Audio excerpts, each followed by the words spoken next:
वक्रतुंड महाकाय सूर्यकोटी समप्रभ निर्विघ्नं कुरु मे देव सर्वकार्येषु सर्वदा गुरुर्ब्रह्मा गुरुर्विष्णू गुरुर्देवो महेश्वरः गुरुः साक्षात् परब्रह्म तस्मै श्री गुरुवे नमः. ओम नमो नारायणाय. ओम नमो भगवते वासुदेवाय. नमस्कार. कालच्या भागामध्ये आपण विष्णू तत्व अगदी थोडंसं समजून घेण्याचा प्रयत्न केला, कारण भगवंतांना समजून घेणं अशक्य आहे आपल्यासाठी. पण मी माझ्या परीने थोडंसं आपल्याला समजावून सांगण्याचा प्रयत्न केलेला आहे. आजचा जो भाग आहे, आता आजचा भाग बराच मोठा आहे, त्यामुळे कदाचित मला याचे 2 किंवा 3 भाग करावे लागतील. कारण या भागामध्ये आपण भगवान विष्णू कोण आहेत आणि त्यांच्या दिव्य स्वरूपाच्या मागचं तत्वज्ञान आणि भगवंतांच्या प्रत्येक दिव्य अलंकार, प्रत्येक चिन्ह आणि प्रत्येक आयुधाच्या मागचा अर्थ समजून घेण्याचा प्रयत्न करणार आहोत. आजपासून आपण भगवान विष्णूंच्या दिव्य स्वरूपाचा एक अतिशय सुंदर आणि आध्यात्मिक प्रवास एकमेकाच्या साथीने सुरू करणार आहोत. पुढील भागामध्ये दशावतार सविस्तरपणे सांगितले जाणार आहेत. दशावतार म्हणण्यापेक्षा 24 अवतार सविस्तरपणे सांगितले जाणार आहेत. पण मी सगळ्यांशी चर्चा केल्यानंतर 24 अवतार सलग न सांगता 14 अवतार आधी सांगणार आहे आणि मग भगवंतांचे जे सगळ्यांना माहित आहेत ते दशावतार सांगणार आहे. आणि हे सगळे अवतार अतिशय सविस्तरपणे येणार आहेत. म्हणजे आपल्याला एखादी गोष्ट नाही समजली असं होऊ नये म्हणून हा माझा एक छोटासा प्रयत्न असणार आहे.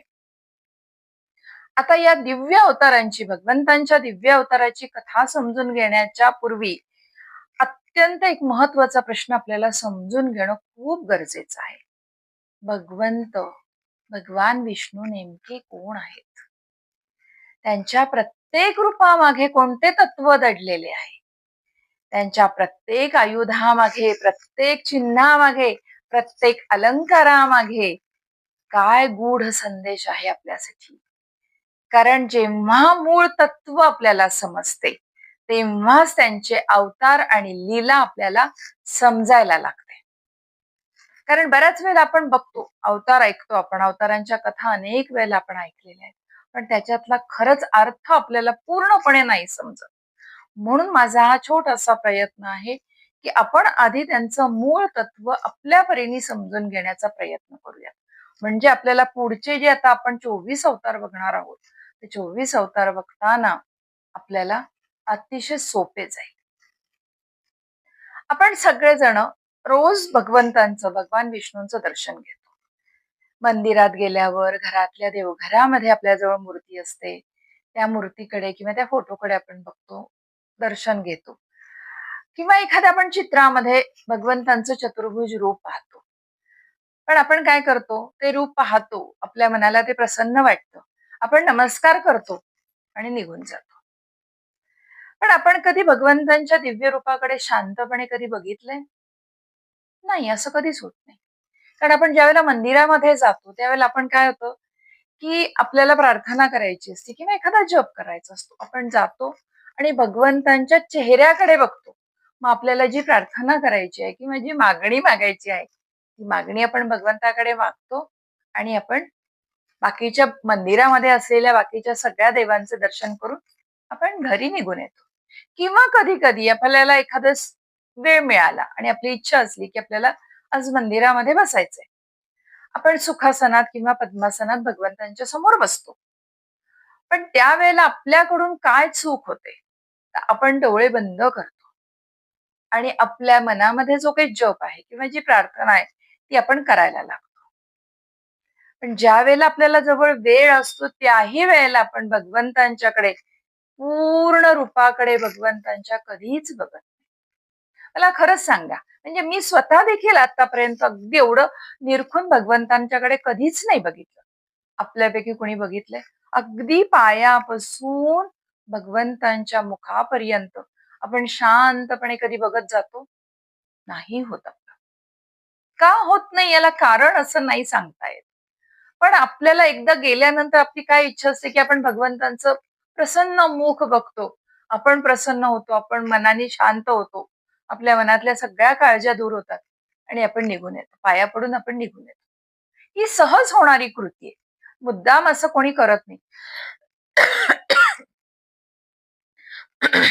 ही सहज प्रत्येकाकडून होणारी कृती आहे. पण आपण ज्यावेळेला भगवंतांचे चतुर्भुज रूप बघतो, त्यावेळेला आपण भगवंतांच्या 4 हाताकडे बघितल्यानंतर आपल्या कधी लक्षात आलंय, की भगवंतांच्या 4 हातामध्ये जी आयुध आहेत, म्हणजे शंख, चक्र, गदा आणि पद्म, हे कमळ, हे जे आहे, हे त्याच ठिकाणी का असतं?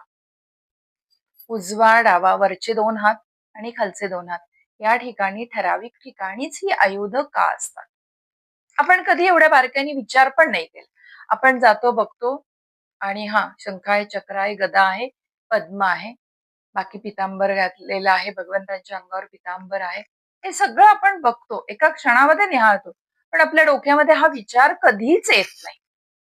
पण तो विचार आला पाहिजे. कारण यामागे आध्यात्मिक अर्थ आहे. भगवंतांनी हीच आयुध का धारण केलेली? हा पण विचार आपल्या मनामध्ये कधी येत नाही. शास्त्र सांगतं की भगवान विष्णूंच्या प्रत्येक गोष्टीला अर्थ आहे. त्यांच्या स्वरूपामधली एकही गोष्ट योगायोगाने झालेली नाही. प्रत्येक गोष्ट ही संपूर्ण विश्वाला जीवन जगण्याचा एक दिव्य संदेश देणारी आहे. म्हणून आता आपण भगवंतांच्या दिव्य स्वरूपाबद्दल, पूर्ण दिव्य स्वरूपाबद्दल माहिती करून घेणार आहोत. मी माझ्या परीने प्रत्येक गोष्टीचा उलगडण्याचा एक छोटासा प्रयत्न करते.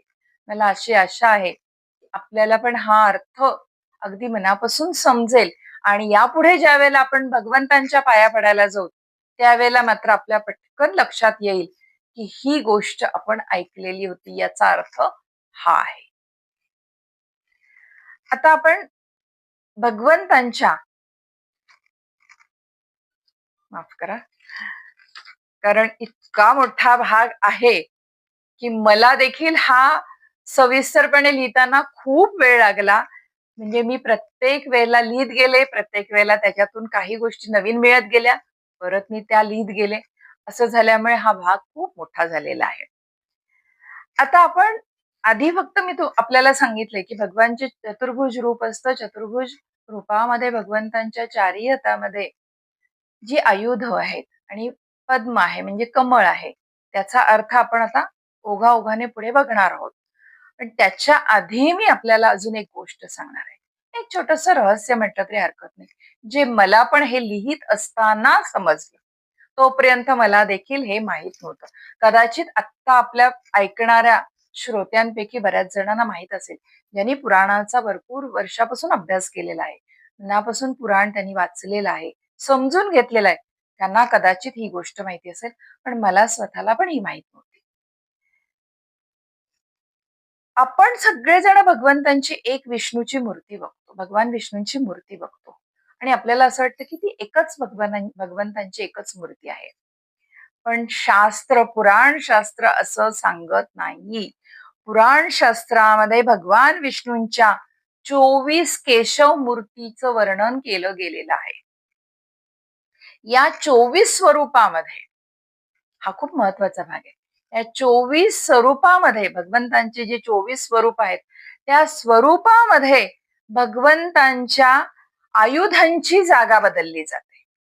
आता मी जे आपल्याला सांगणार आहे की उजव्या हातामध्ये, वरच्या उजव्या हातात सुदर्शन चक्र, वरच्या डाव्या हातामध्ये शंख, डाव्या हातामध्ये खालच्या डाव्या हातामध्ये पद्म आणि खालच्या उजव्या हातामध्ये गदा. हे आपण बघत असलेलं कायमचं एक रूप आहे. पण बाकी ज्या मूर्ती आहेत, ज्या केशव मूर्ती आहेत, त्याचा आपण नंतर अभ्यास करणार आहोत आणि मी त्याच्यासाठी पण एक वेगळी मालिका बनवणार आहे. सध्या मी फक्त आपल्याला थोडक्यात केशव मूर्ती म्हणून सांगतेय. तर यांची जागा बदलली जाते. प्रत्येक मूर्तीमध्ये यांची जागा बदलली जाते. म्हणजे शंख, चक्र, गदा आणि पद्म यांची जागा बदलली जाते आणि आयुधाची जागा बदलली की त्या स्वरूपाचं नाव बदलतं, त्याचं तत्व बदलतं आणि त्या स्वरूपाचं कार्य देखील वेगळं असतं. कार्य वेगळं, नाव वेगळं, तत्व वेगळं आणि त्यामुळे त्यांच्या आयुधांची जागा बदललेली असते. म्हणून प्रत्येक केशव मूर्ती ही स्वतंत्र तत्वाचे दर्शन घडवणारी आहे. आपण अनेक मूर्ती बघतो, अनेक मंदिरं बघतो. इथेच आपल्याला ह्या सगळ्या केशव मूर्ती बघायला मिळतात. पण आतापर्यंत आपण अनेक ठिकाणी भारतामध्ये एवढी प्राचीन मंदिरं आहेत, विष्णूंची देखील अनेक मंदिरं आहेत. पण आपण एवढं निरखून कधीच बघितलं नाही. कधीच एवढं बारकाईने भगवंतांच्या हातातल्या आयुधांची मांडणी आपण बघितली नाही. कारण आपण एवढ्या खोलामध्ये कधी गेलोच नाही. आपल्याला भगवंत म्हणलं की एकच दिव्य स्वरूप आपल्या डोळ्यासमोर कायम कोरलं गेलेलं आहे आणि त्या दिव्य स्वरूपाचंच आपल्या मनामध्ये प्रगट होते आपल्या मनामध्ये आणि आपण पाया पडून निघून येतो. पण आता मात्र याच्या पुढे आपण जेव्हा जेव्हा कुठल्या विष्णू मंदिरामध्ये पाया पडायला जाऊ, त्यावेळेला मात्र आपण आवर्जून हे बघूयात की भगवंतांच्या चतुर्भुज रूपामध्ये आयुधांची मांडणी कशी आहे, कुठल्या हातामध्ये कुठलं आयुध आहे आणि त्यावरून त्याची केशव मूर्तीचं नाव आपल्याला समजून जाईल. भगवंतांचं दिव्य स्वरूप असंच आहे का, हा पण प्रश्न आपल्याला प्रत्येकाला हा पडतो. आता एक आपण ह्याच्या दृष्टीनेच आपण विचार करणार आहोत. भगवंतांचे विष्णूचे चतुर्भुज रूप, पिवळा पितांबर. आता एक स्वरूप आपल्या जवळ जे अगदी लहानपणापासून आपल्याला जेव्हा समजायला लागलं आणि आपल्याला जेव्हापासून आपल्या आजीनी, आजोबांनी, आईनी कथा सांगायला सुरुवात केली, तेव्हापासून आपल्याला भगवंतांचं एक दिव्य स्वरूप आपल्या डोळ्यासमोर उभं केलं गेलेलं आहे. चतुर्भुज रूप, पिवळा पितांबर, गळ्यात वैजंती माळा, छातीवर श्रीवत्स चिन्ह, कौस्तुभमणी, शेषनागावर विराजमान असे स्वरूप आणि भगवंतांच्या पायाशी आहेत महालक्ष्मी माता. हे दिव्य स्वरूप आपल्याला कायम आपल्या मनामध्ये कोरलं गेलेलं आहे. पण आपण कधी हा विचार केला का, हे असंच का आहे? भगवंतांनी दुसरं रूप का नाही घेतलं? त्यांच्या प्रत्येक अलंकारामागे, प्रत्येक चिन्हामागे, प्रत्येक आसनामागे नेमकं कोणतं तत्वज्ञान दडलेलं आहे?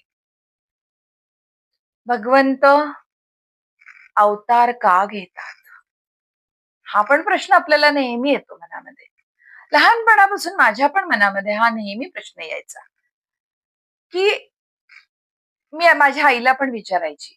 म्हणजे अगदी आत्तापर्यंत मी ज्यावेळेला हा अजून अभ्यास केलेला नव्हता, म्हणजे एक 6-7 वर्षाच्या आधीपर्यंत देखील मी माझ्या आईला माझी आई भगवद्गीता अतिशय सुंदर समजावून सांगायची.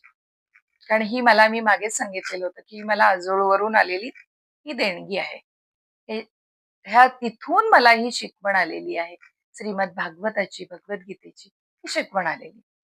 मी माझ्या आईला पण हा प्रश्न विचारायची की आपल्या पण कदाचित मनामध्ये हा प्रश्न आलेला असू शकतो.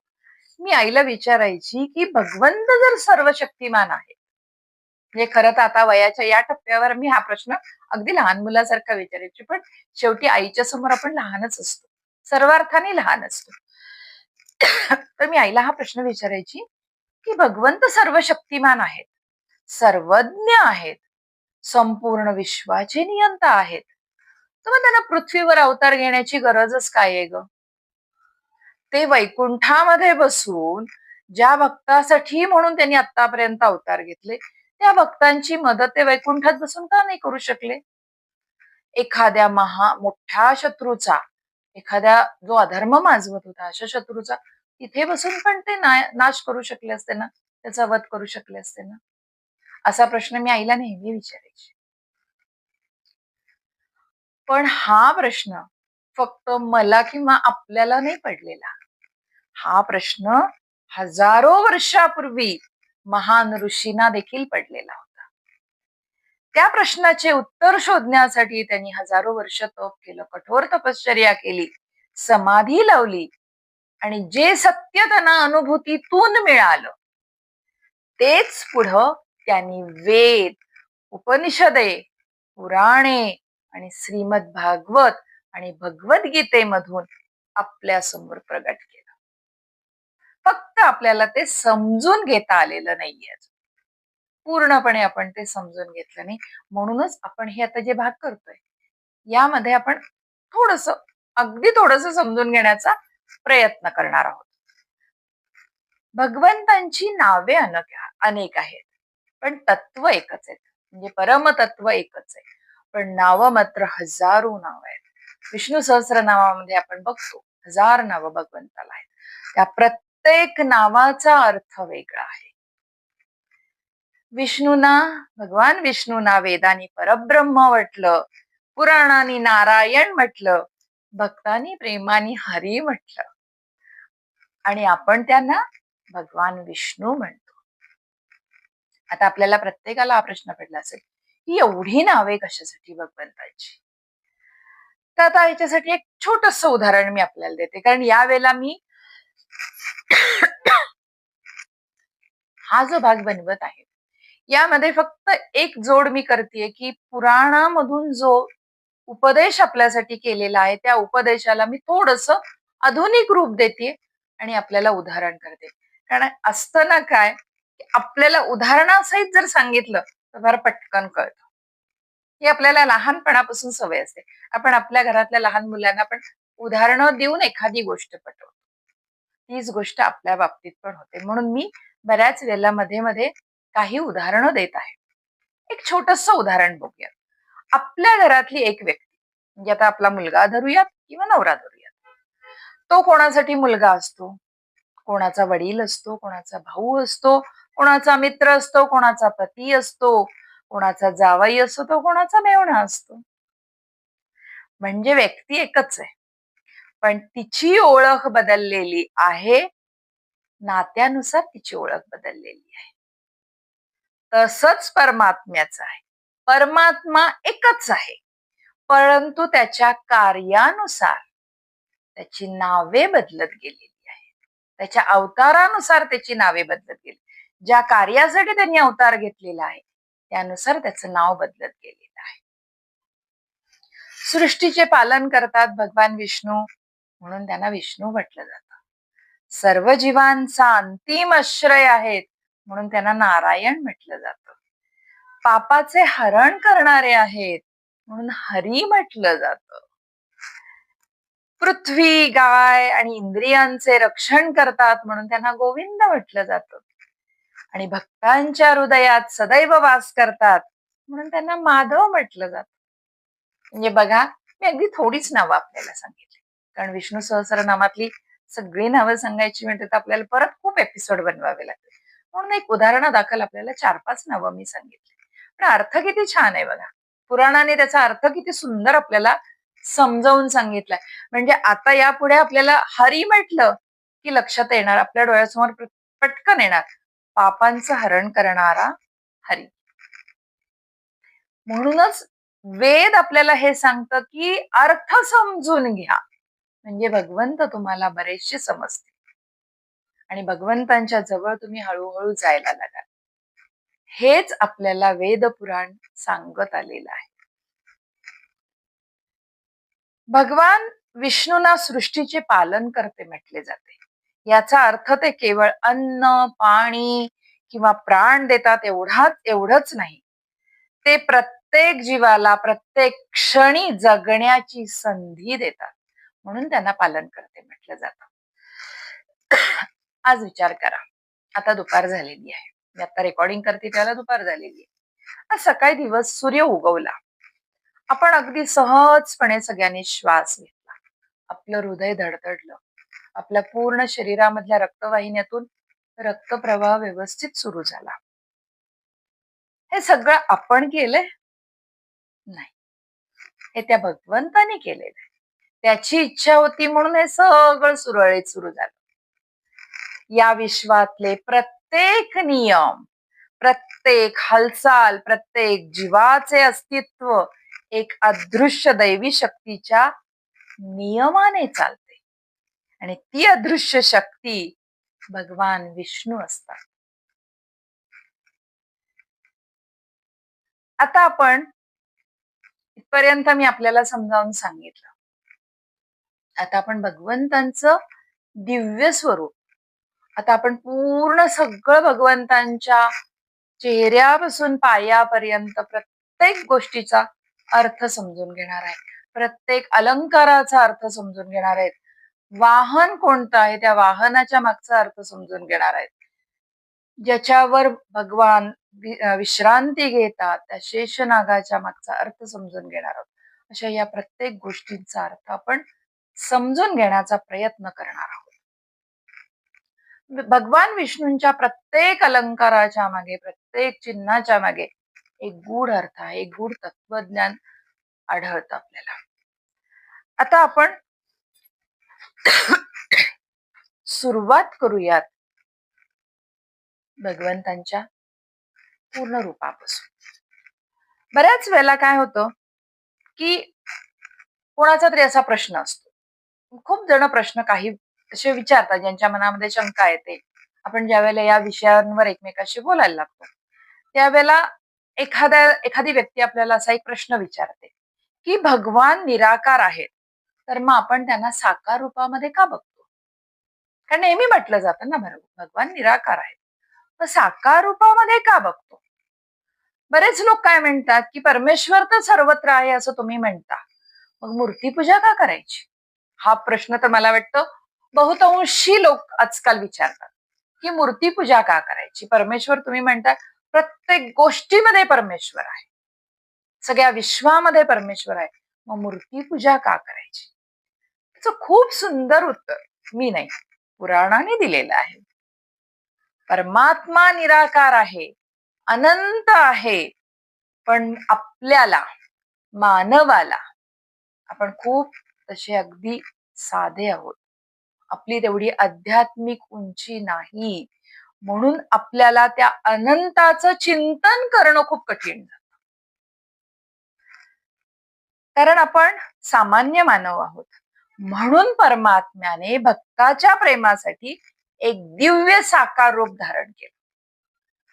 तुम्ही कधी विचार करा, आपण जप करायचा ठरवलं किंवा आपण ठरवलं की बाबा मी आता एखादी पोथी वाचणार आहे किंवा काही करणार आहे. आता देखील बघा, मी आपल्या समोर भगवंतांच्या दशावताराचा फोटो ठेवला का? आता दशावतार म्हणत असताना आपल्या समोर भगवंतांचं रूप आलं पाहिजे, म्हणून मी आपल्या समोर हा फोटो ठेवला भगवंतांचा. आपण काहीही करायचं ठरवलं, कुठलाही जप, कुठलीही पोथी, काहीही वाचायचं ठरवलं, तर आपण समोर एक फोटो किंवा मूर्ती ठेवतो. आपण डोळे मिटून काहीही समोर नाही आणि जप करतोय म्हटलं तर आपल्याकडून तो जप होत नाही, म्हणून आपल्याला एक समोर काहीतरी आकार लागतो. तो कुठल्या तरी रूपातला, तो भगवान दत्तांचा असेल, श्रीकृष्णाचा असेल, श्री विष्णूंचा असेल, स्वामी समर्थांचा असेल, कोणाचाही असू देत, पण आपल्याला समोर ते दिव्य स्वरूप लागतं. त्याच्याशिवाय आपण चिंतन करू शकत नाही, कारण आपण सामान्य मानव आहोत. आणि हे बऱ्याच जणांना काय वाटतं की हे जे भगवंतांचं स्वरूप आहे, आपण जे बघतो, फोटोमध्ये बघतो, कॅलेंडरमध्ये बघतो, मंदिरात बघतो, मूवी मध्ये बघतो, सिरियल मध्ये बघतो, हे एखाद्या कलाकाराच्या कल्पनेची ही झेप आहे असं बऱ्याच जणांना वाटतं. हे असं नाही, हे भगवंतांचं रूप कल्पनेतून निर्माण झालेलं नाही. आपल्या ऋषी मुनींना, ज्यांनी हजारो वर्ष कठोर तपश्चर्या केली, या ऋषी मुनींना जे दर्शन झालं ते त्यांनी वेद आणि पुराणामध्ये वर्णन केलं. त्यांच्या तपश्चर्येवर प्रसन्न होऊन भगवंत ज्या वेळेला त्यांच्या समोर प्रगट झाले, त्या वेळेला जे दिव्य रूप त्यांना दिसलं, ते दिव्य रूप त्यांनी वेद आणि पुराणामध्ये वर्णन करून सांगितलेलं आहे. म्हणून भगवान विष्णूचं प्रत्येक रूप, प्रत्येक अलंकार, प्रत्येक आयुध ही कुठल्याही कलाकाराची, चित्रकाराची कल्पना नाही, तर त्यामध्ये अतिशय खोल तत्वज्ञान दडलेलं आहे. आता आपण काय करणार आहोत, थोडासा भाग, जरा मी मागे पण सांगितलं, मागच्या भागात पण सांगितलं की थोडासा हा भाग अवघड जातोय, थोडस क्लिष्ट भाषा मला वापरावी लागते, पण मी बऱ्यापैकी प्रयत्न करून सोप्या भाषेमध्ये समजावून सांगण्याचा आपल्याला प्रयत्न करते. आता आपण हे भगवंतांचं दिव्य रूप आपल्या मनामध्ये साठवूयात, मनामध्ये त्याला कायमचं ठेवूयात आणि त्यांच्या प्रत्येक गोष्टींमागे असलेला अर्थ आपण समजून घेण्याचा प्रयत्न नक्की करूयात. आत्ता आपण बघणार आहोत भगवंतांचा श्यामवर्ण. आपण नेहमी बघितलेला आहे, भगवान विष्णू श्यामवर्णाचे दाखवतात, म्हणजे भगवान विष्णू श्यामवर्णाचे आहेत. पण आपल्याला प्रत्येकाला हा प्रश्न पडतो की भगवंतांचा गोरा रंग का नाही, भगवंतांनी गोरा रंग का नाही घेतला, तो सावळाच रंग का आहे, मेघासारखा सावळाच रंग का आहे?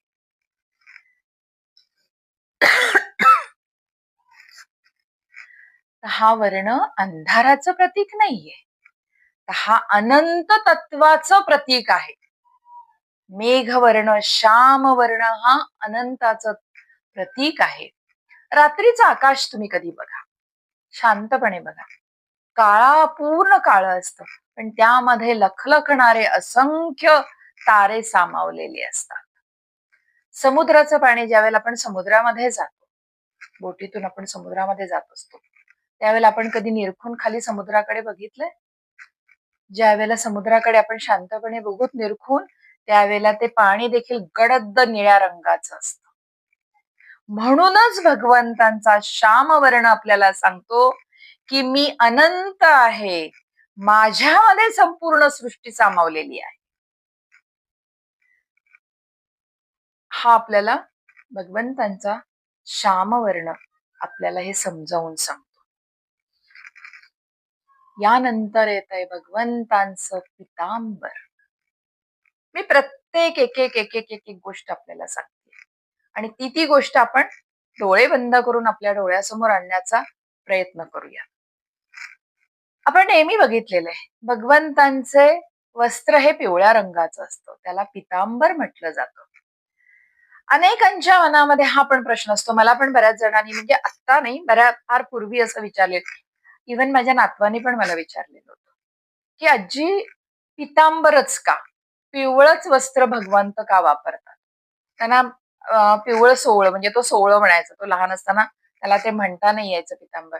मग ते सोवळं पांढऱ्या रंगाचं का नाही, निळ्या रंगाचं का नाही, हिरव्या रंगाचं का नाही? तो त्याच्या बालसुलभ वृत्तीने मला तो प्रश्न विचारायचा. त्यावेळेला मला पण एवढं माहित नव्हतं, त्यामुळे मी फक्त एवढंच त्याला सांगायची की बाळा, भगवंतांना पिवळा रंग खूप आवडतो आणि म्हणून भगवंत पितांबर घालतात. पण ज्या वेळेला मी हा अभ्यास करायला सुरुवात केली, त्यावेळेला मला पितांबर भगवंत पितांबर पिवळ्या रंगाचं वस्त्र का धारण करतात, त्याच्या मागचं तत्वज्ञान मला समजलं. खूप सुंदर तत्वज्ञान आहे, खूप सुंदर अर्थ आहे याच्या मागचा. पिवळा रंग हा मंगलतेचं, समृद्धीचं, पालनाचं आणि जीवनाचं स्वरूप मानला जातो. आपण सूर्योदयाची पहिली किरणं बघितली. खूपदा आपण सूर्योदय एखाद्या ठिकाणी आपण फिरायला जातो, आवर्जून आपण सूर्योदय बघायला जातो, पण आपण त्या किरणांचा रंग कधी मनात साठवलाय? पिवळसर रंगाची किरणं असतात. पिकलेलं धान्य, त्यावेळेला धान्य पिकतं, त्याचा रंग कोणता असतो? पिवळसर रंग असतो. हळदीचा शुभ रंग, प्रत्येक शुभ कार्यामध्ये वापरली जाणारी हळद कोणत्या रंगाची असते? पिवळ्या रंगाची असते. हे सगळं पिवळ्या रंगाशी संबंधित आहे. संपूर्ण सृष्टीचे पालन करणारे भगवंत, भगवान विष्णू, म्हणूनच ते पितांबर धारण करतात. हा केवळ वस्त्राचा रंग नाहीये, तर त्यांच्या पालनकर्त्या स्वरूपाची ती ओळख आहे. म्हणून भगवंतांनी पितांबर धारण केला, पण त्यांना त्याचा अभिमान नाही किंवा त्यांना त्याबद्दल आसक्ती पण नाहीये. यामधून शास्त्र आणि पुराण आपल्याला शिकवतं, खूप मोठा संदेश देतं की आपल्याजवळ संपत्ती असणं चुकीचं नाहीये, पण संपत्तीची गुलामी करणं चुकीचं आहे. भगवान विष्णू लक्ष्मीचे अधिपती आहे. आपण नेहमी बघतो लक्ष्मीपती म्हणलं जातं, लक्ष्मी दास नाही म्हटलं जात भगवंतांना, लक्ष्मीपती म्हणलं जातं.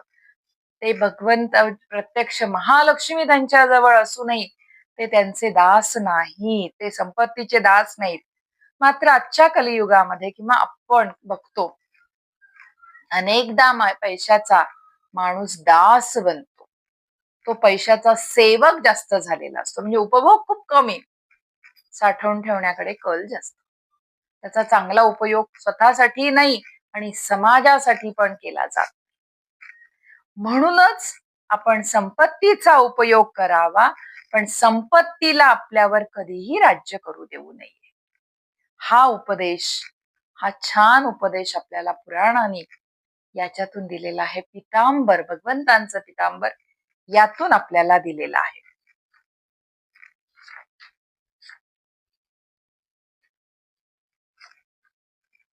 त्यानंतर येते वैजयंती माळ.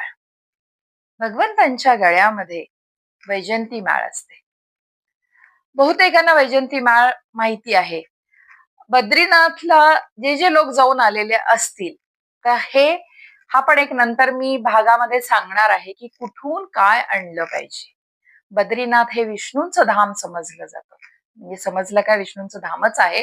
पुढे नरनारायण हा जो अवतार आपण बघणार आहोत भगवंतांचा, त्याच्यामध्ये त्याचा उल्लेख येणार आहे. तर बद्रीनाथ वरून आवर्जून वैजयंती माळ आणली जाते. ती पवित्र माळ, अत्यंत पवित्र माळ समजली जाते आणि आपल्या घरामध्ये ती वैजयंती माळ असलीच पाहिजे असं वैष्णव संप्रदायाचे लोक नेहमी सांगतात.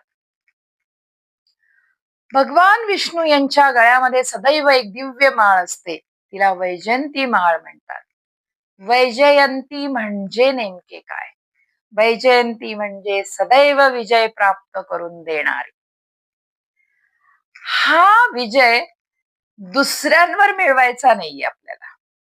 हा विजय आपल्याला स्वतःच्या दोषांवर, काम, क्रोध, लोभ, मोह, मत्सर आणि अहंकार यावर आपल्याला हा विजय मिळवायचा आहे, हे सांगते वैजयंती माळ.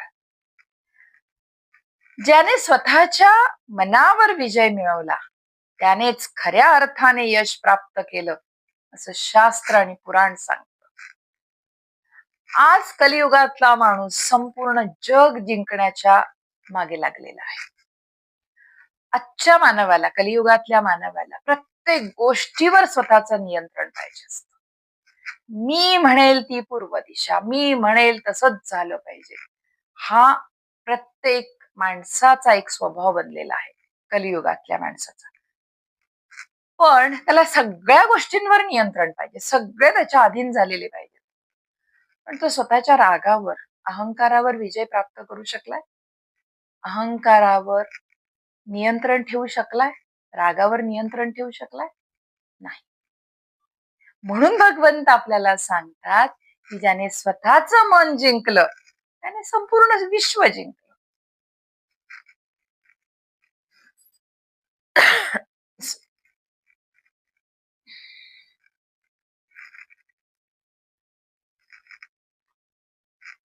यानंतर येतो भगवंतांच्या गळ्यातला कौस्तुभ मणी.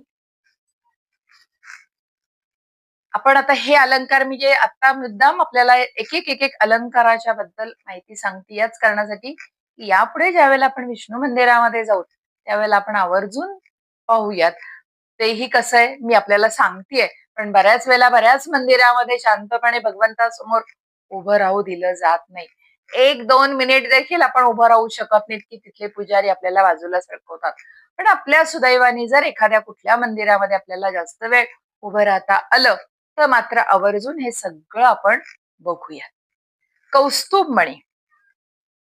भगवान विष्णूंच्या गळ्यामध्ये नेहमी एक दिव्य आणि तेजस्वी रत्न असतं, त्याचं नाव आहे कौस्तुभ मणी. समुद्र मंथनातून प्राप्त झालेल्या 14 दिव्य रत्नांपैकी हे सर्वश्रेष्ठ रत्न मानलं गेलेलं आहे. पण भगवंतानी हा कौस्तुभ मणी केवळ केवळ अलंकार म्हणून धारण केलेला नाही, तो सत्य, पवित्रता आणि दिव्य तेजाचं प्रतीक आहे. सूर्य कधी फक्त स्वतःसाठीच प्रकाश देत नाही ना. तो सगळ्या पृथ्वीला, सगळ्या विश्वाला सारखाच प्रकाश देतो. त्याचप्रमाणे भगवंतांचं सत्य देखील कोणताही भेदभाव करत नाही. जो सत्याच्या मार्गावर चालतो त्याच्या आयुष्यामध्ये कौस्तुभ मण्यासारखं तेज भगवंत आपोआप प्रगट करतात. बाहेरचं सौंदर्य क्षणिक आहे, पण सत्याचं तेज आयुष्य तुमचं उजळून टाकतं. हा अर्थ आहे कौस्तुभ मण्याचा.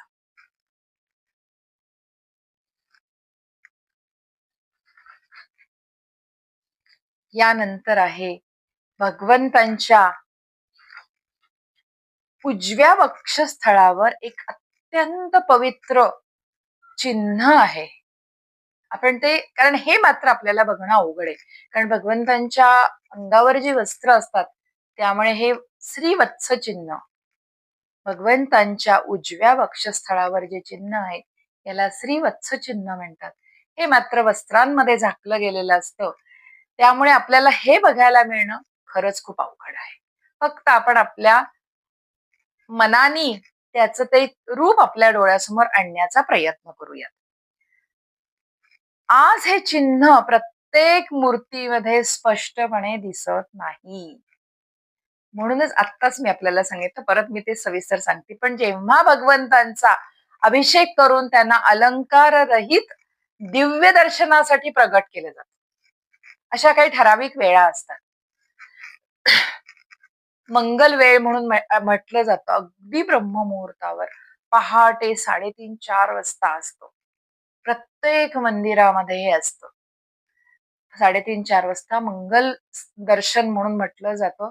त्यावेळेला भगवंत अलंकार रहित असतात. त्यावेळेला फक्त आपल्याला हे चिन्ह बघायला मिळतं. त्या मंगल मूर्ती स्वरूपामध्ये हे श्रीवत्स चिन्ह स्पष्टपणे दिसून येतं. श्री म्हणजे महालक्ष्मी आणि वत्स म्हणजे अत्यंत प्रिय, अत्यंत जिव्हाळ्याचं. याचा अर्थ असा आहे की महालक्ष्मी सदैव भगवान विष्णूंच्या हृदयामध्ये विराजमान आहे. भगवान विष्णूंना महालक्ष्मी अत्यंत प्रिय आहेत. यामागे फक्त केवळ एवढाच अर्थ नाहीये. शास्त्र आपल्याला सांगतं की ज्या हृदयामध्ये दया, प्रेम, क्षमा, सत्य, करुणा आहे तिथेच त्याच हृदयामध्ये महालक्ष्मी वास करते. आज अनेक जण महालक्ष्मीची पूजा करतात. प्रत्येकाच्या घरी महालक्ष्मीची पूजा होते. पण भगवंत आपल्याला सांगतात की जर तुमच्या हृदयामध्ये करुणा नसेल, सत्य नसेल आणि सदाचार नसेल तर तिथे महालक्ष्मी कधीही स्थिर राहत नाही.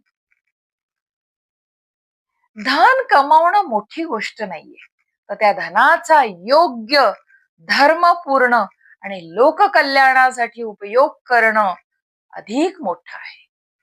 आणि म्हणून श्रीवत्स चिन्ह आपल्याला शिकवतं की संपत्तीपेक्षा सद्गुणांची जपणूक करा. जिथे सद्गुण असतात तिथे महालक्ष्मी कायम स्वरूपी असते.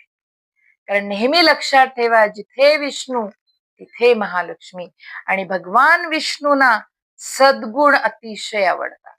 जिथे सद्गुण आहे तिथे भगवान विष्णू असतात आणि भगवान विष्णू आले महालक्ष्मी आपोआपच आल्या. आत्ता आपण इथे थांबूयात, कारण हा भाग खूप मोठा झालेला आहे. थोड्याच वेळामध्ये मी थोडीशी विश्रांती घेते आणि पुढचा भाग बनवते. तोपर्यंत मला अनुमती.